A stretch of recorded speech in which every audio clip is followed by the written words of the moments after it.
El pasado 17 de mayo se celebró el Día Mundial de la Hipertensión Arterial.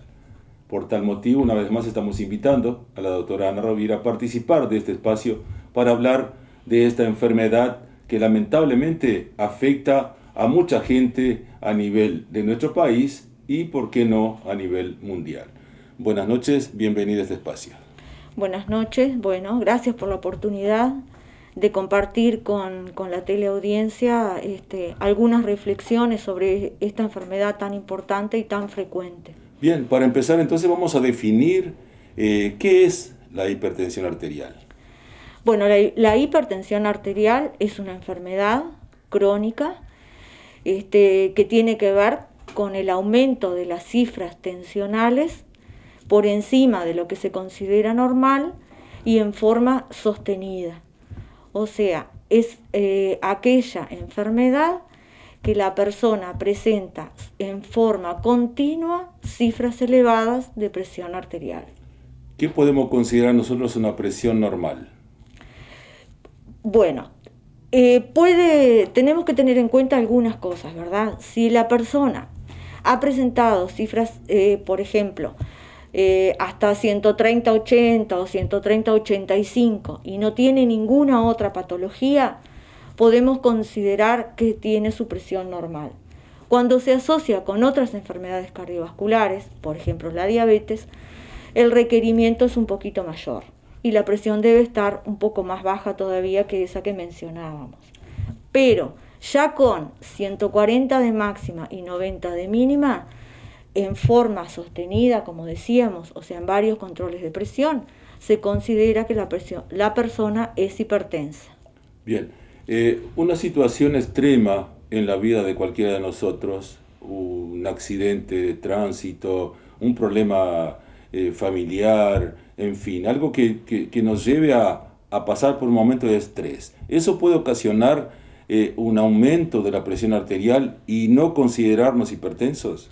Sí, perfectamente. Cualquier situación de estrés hace que se eleve la presión arterial en ese momento, ¿verdad? Así como aumenta la frecuencia cardíaca, se dan determinadas reacciones, digamos, del organismo puntuales por ese momento. Por eso nosotros hacíamos énfasis recién cuando definíamos lo que es la hipertensión arterial, en que debe de ser en forma sostenida, o sea que en varios controles de presión debe la persona tener presión alta.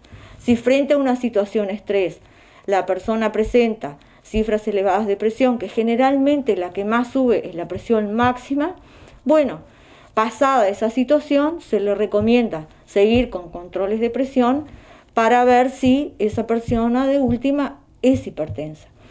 Esto es importante porque digamos, la prevalencia de la hipertensión es muy alta, tanto a nivel mundial, y en el Uruguay el 36% de las personas son hipertensas. Y dentro de ese porcentaje, un 30% no sabe que sufre de hipertensión arterial. Entonces, a veces, eso que tú planteabas de una situación de estrés puntual, puede hacer que la persona a partir de ahí comience a controlarse la presión y se haga un diagnóstico. Es decir, entonces que gran parte de la población padece esta enfermedad y desconoce porque no tiene síntomas. No tiene síntomas, es una enfermedad que puede dar síntomas inespecíficos, a veces cefalea o dolor de cabeza, que muchas veces la persona se lo atribuye a otro motivo. Y la única forma de hacer el diagnóstico, de llegar al diagnóstico, es con los controles. Por eso la Comisión Honoraria Cardiovascular en los últimos tiempos tiene como consigna: conoce tus números. Todos nosotros conozcamos nuestros números de presión arterial, porque es la única forma de conocer, de saber si somos o no hipertensos. ¿Hay algunas enfermedades que están asociadas o que pueden llevar a que la persona se transforme en hipertensa? Bueno, la causa, por ejemplo, concreta de la hipertensión arterial no se conoce, pero como tú decías, existen elementos que pueden favorecer lo que nosotros llamamos siempre, cuando hablamos de estos temas, los factores de riesgo cardiovascular.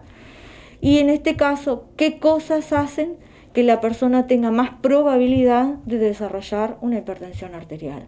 Y bueno, tiene que ver con los estilos de vida, con el tabaquismo, con la obesidad, con una alimentación que no sea saludable, con el sedentarismo, con otras enfermedades que se asocian, como por ejemplo las dislipemias, que es el colesterol alto, las personas diabéticas, y bueno, y los antecedentes familiares también tienen su peso.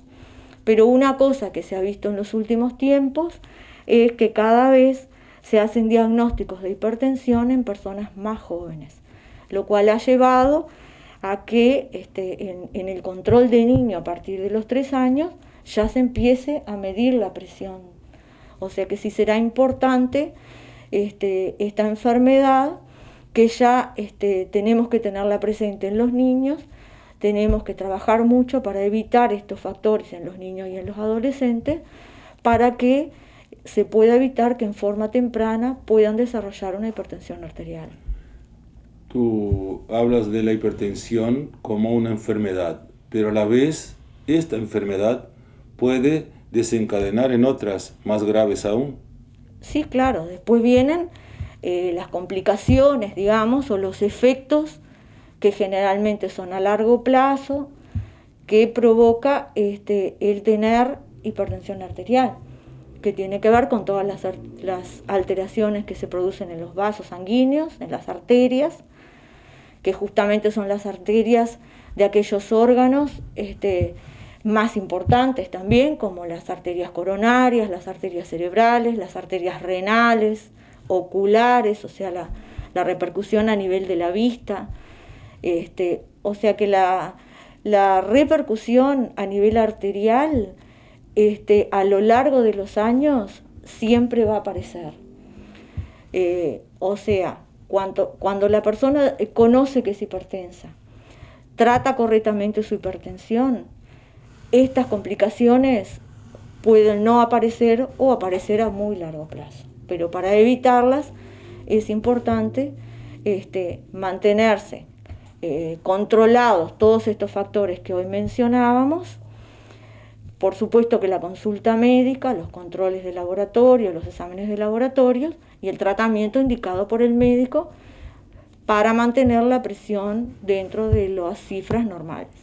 Ese tratamiento a veces puede ser solamente con una dieta, con ejercicio para controlar la presión, o siempre la persona hipertensa tiene que ser medicada. No necesariamente. En el inicio por ejemplo, cuando la persona recién consulta, nosotros nos manejamos con los cambios de hábitos, tratar de que la persona, si es fumadora, que abandone el hábito de fumar, que controle su peso, su alimentación. A veces solamente cambiando esos hábitos, la presión vuelve a sus valores normales. No es necesario iniciar un tratamiento con medicamentos. Otras veces, si no se logra con esas medidas, bueno, llegamos a la medicación. ¿La medicación tiene que ser de por vida? Una vez que el paciente tiene diagnóstico de hipertensión, que ha pasado por esas etapas de tratar de controlar su presión con cambios de hábitos y no lo ha logrado, y el médico le indica la medicación antihipertensiva, es muy probable que sí, que sea en forma crónica o para toda la vida, o como se dice. Porque esa medicación lo que va a hacer va a mantener la presión dentro de los niveles normales, sumado a lo que hablábamos de los cambios de hábitos, lo que decíamos. Entonces va a mantener la presión dentro de lo normal, pero si el paciente abandona el tratamiento, lo más probable es que se vuelva a presentar la presión con cifras elevadas, y bueno, y eso ya es nocivo, ¿verdad? La persona que se medica regula su presión arterial. Hay muchos casos que hemos oído que la persona dice, tengo la presión normal, voy a dejar de tomar el medicamento porque tengo miedo que baje aún más de lo que es normal. ¿Esto es una realidad o es un mito? Bueno, siempre tiene que ser con el consejo médico. No es conveniente que las personas tomen sus propias decisiones. Los medicamentos que se utilizan son medicamentos digamos, reguladores que tienden a mantener la presión dentro de lo normal. No es habitual que le baje demasiado la presión como para que la persona tenga síntomas de presión baja. Entonces, si eso sucediera, bueno, con los controles periódicos se sabe, debe consultar con su médico y ahí se hace ajuste de dosis. Tal vez eso es lo correcto, no por su cuenta que la persona abandone la medicación. Otra cuestión también que es bueno aclarar se refiere a cambiar de medicamento, aunque hay varios tipos de antihipertensivos, pero cada uno de acuerdo justamente a la orientación del médico. No se puede cambiar así por propia cuenta. Por supuesto que no, porque hay muchos medicamentos antihipertensivos, cada cual tiene su forma de actuar, su mecanismo de actuar para provocar el efecto que se busca, y es el médico, de acuerdo a otras patologías asociadas o no de esa persona, el que va a hacer la indicación. Entonces, si la persona por algún motivo le falta el medicamento, o no pudo acceder a él o lo que sea, bueno, rápidamente tiene que tratar de acceder, pero no compensar ese que le faltó con otro medicamento diferente porque tome algún otro familiar o algo, porque no todos los hipertensos se tratan de la misma manera. Bien. Para culminar, en estos tiempos de pandemia seguramente que los controles de todas las enfermedades se han reducido enormemente. Con esto también está pasando lo mismo. Sí, sin duda. Bueno, todos sabemos lo tremendo que ha significado esto para todos nosotros, para los pacientes, para todos nosotros, para nuestra forma de trabajo, nuestro vínculo con los pacientes.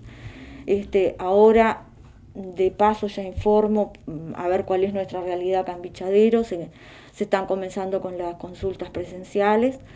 Nosotros queremos captar a los pacientes crónicos, en este caso hipertensos, diabéticos, para que concurran a la consulta, para que vayan con su médico de referencia, para que retomen sus exámenes de laboratorio, que seguramente la mayoría los tiene con atraso porque habían sido suspendidos. Entonces, bueno, llamamos a los pacientes que se agenden, que es importante ver qué ha pasado en todo este tiempo. Si bien nosotros siempre hicimos la repetición de medicamentos y la consulta telefónica, sabemos que la parte de laboratorio está muy atrasada. Y estos pacientes, tanto los hipertensos, los diabéticos, tienen que tener periódicamente exámenes de laboratorio y para que el médico pueda poder hacer en forma correcta su seguimiento y el paciente también tenga la tranquilidad de saber que está todo bien. Perfectamente, muchas gracias, doctora, por tu tiempo. Estuvimos entonces dialogando con la doctora Ana Rovira y no dejando pasar, como lo hace este programa habitualmente, esta fecha tan importante como lo fue el Día Mundial de la Hipertensión Arterial. Muchas gracias a ustedes también.